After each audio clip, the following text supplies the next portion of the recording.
540 WAUK, Milwaukee's real news and great conversation. And now on your FM dial at 100.3. Here's your Daily News Roundup. With local news on 540 WAUK on 100.3 FM, I'm Stuart J. Waddles. A Milwaukee police detective who was investigating misuse of surveillance cameras is now facing charges for doing something similar himself. Prosecutors say Internal Affairs Detective Tarangi Chapman used a license plate reader system to track people for personal reasons and even placed a GPS tracker on one person's car without consent. The alleged misconduct was uncovered during an internal audit tied to a separate case involving another officer. Police Chief Jeffrey Norman says no one is above the law. Chapman is due in court later this month.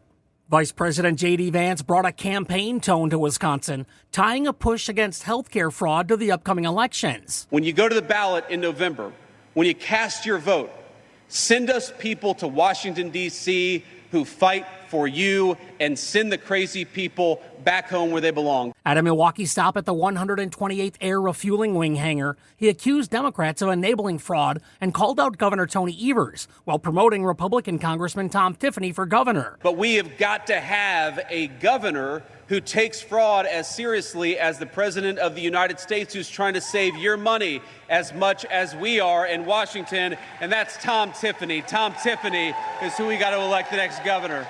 Vance also spoke about the midterms, urging support for Trump-backed candidates. The state's primary is August 11th. Protesters did gather near the airport as Vance visited, pushing back on federal health care cuts. The group gathered said new laws will reduce funding for programs like Medicaid, while the administration argues it targets waste and fraud. Activists say the changes could leave millions without coverage. It's all news all morning from 540 WAUK on 100.3 FM. Waukesha County is mourning the loss of its top elected leader after County Executive Paul Farrow died. It follows his long battle with cancer. Farrow was 61 and had continued working even after a rare cancer diagnosis in 2024. He served as county executive since 2015 and previously held seats in the state assembly and the state senate. Leaders from both parties are remembering him for his service and character. County officials say a temporary replacement will be named with a special election plan next year. If you ask Mayor Cavalier Johnson, tearing down 794 could cause more headaches than help. He now says the elevated freeway should stay after reviewing studies that show traffic could back up, especially during the busy festival season.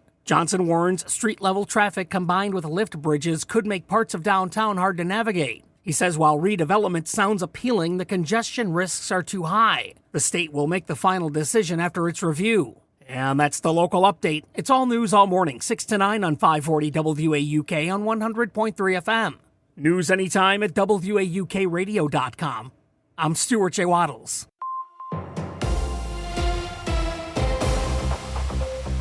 For Civic Media News, I'm Connie Fellman. In breaking news today, former Wisconsin Judge Hannah Dugan is spared from prison for helping an immigrant evade federal agents. A federal judge issued a $5,000 fine in court today, but no prison sentence. Dugan was convicted of felony obstruction last December for ushering a Mexican defendant out of her courtroom to evade ICE agents. The judge cited Dugan's otherwise law-abiding record in issuing the sentence, calling Dugan a good person who made a bad decision in the moment. Prosecutors said after the sentencing they would still appeal Dugan's conviction. Wisconsin State Patrol officers are reminding drivers to keep right if you're going slower. Civic Media's Maddie Schaefer has more on the Law of the Month. The Wisconsin State Patrol's Law of the Month for July reminds drivers that slower traffic should keep right on interstates and other multi-lane highways. According to a press release, officials say the reminder is meant to help keep traffic moving safely and efficiently while reducing the risk of tailgating and rear-end crashes. Under Wisconsin law, drivers traveling slower than the normal speed of traffic should use the right lane when multiple lanes are traveling in the same direction, except when passing another vehicle, preparing for a left turn, or making an authorized U-turn. Wisconsin State Patrol Superintendent Tim Carnahan says lingering in the left lane can lead to crashes and dangerous situations on the road. The State Patrol also reminds drivers to follow Wisconsin's Move Over law by changing lanes or slowing down for emergency vehicles, highway workers, and certain disabled vehicles with flashing lights along the roadside. For Civic Media News, I'm Maddie Schaefer. Officers also say keep an eye on posted speed limits in work zones. And don't forget to check 511 Wisconsin for current travel conditions. A shakeup in Wisconsin's governor race as Milwaukee County Executive David Crowley drops out and backs Lieutenant Governor Sarah Rodriguez. Crowley says he's stepping aside after struggling to build enough support, even though he led in fundraising early on. His endorsement of Rodriguez could shift the race, especially among Milwaukee voters. Some expected him to support fellow Milwaukee native Mandela Barnes, who's also running. The field now has 5 candidates, with polling showing a tight and competitive contest. Go deeper on the new endorsement on the Milwaukee Courier website. Farmers in Wisconsin could soon have more control over fixing their own equipment after a major settlement with John Deere. State and federal officials say the agreement will require Deere to share repair tools and software with farmers and independent shops, not just dealerships. The lawsuit claimed Deere's limits led to higher costs and delays during critical times. Attorney General Josh Kaul says this gives farmers more options when equipment breaks down. The deal will be monitored for the next 10 years.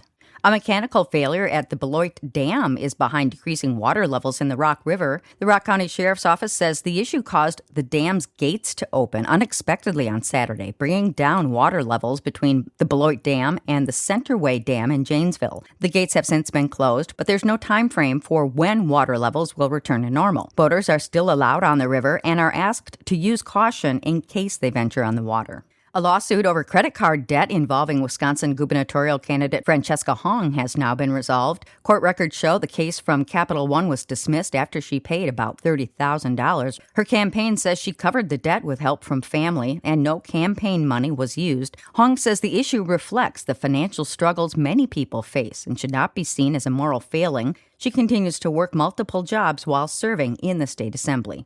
Vice President J.D. Vance is talking about fraud in a campaign-style speech in Wisconsin. Vance spoke in Milwaukee yesterday, touting the Trump administration's crackdown on healthcare fraud and also infused plenty of politics. The Democrats have thrown their lot in with the people who want to abolish the police, who want to open the border and want to give your money to fraudsters instead of moms who need it.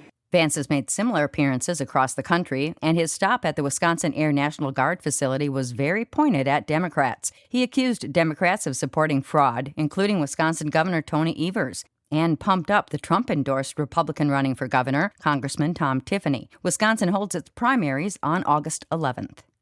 2 people are facing charges after nearly 250 grams of meth were seized during a traffic stop in Antigo. Antigo Police Department stopped a car for a motor vehicle violation on June 30th and deployed a canine for an open-air sniff of the vehicle. Officers found a plastic bag that contained 234 grams of meth, along with more than 33 grams of fentanyl. 2 men were taken into custody as a result of the investigation.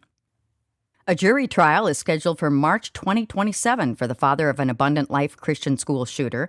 Prosecutors allege 44-year-old Jeffrey Ruppnow gave a dangerous weapon to a person under 18, resulting in deaths, and contributed to the delinquency of a minor. The charges stem from the 2024 school shooting that killed a student and a teacher before Ruppnow's teenage daughter took her own life. Ruppnow's motion to dismiss the case was denied in May, and a status conference is set for late September. Jury selection is set to begin March 8th, with the trial beginning the following day and lasting 9 days.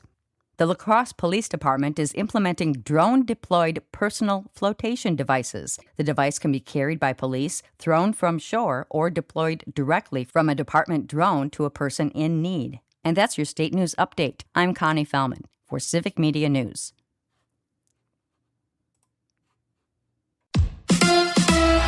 Another Brewer injury. Hi, I'm Mike Clemens with sports. The Brewers lost to the Cardinals last night, 5-1. Pitcher Kyle Harrison lasted only 4 innings, giving up 3 runs. Pat Murphy says the left-hander is having soreness in his elbow. He's fatigued. It's obvious he's fatigued, and we got to help him on that. You know what I mean? That's all there's to it. We got to help him.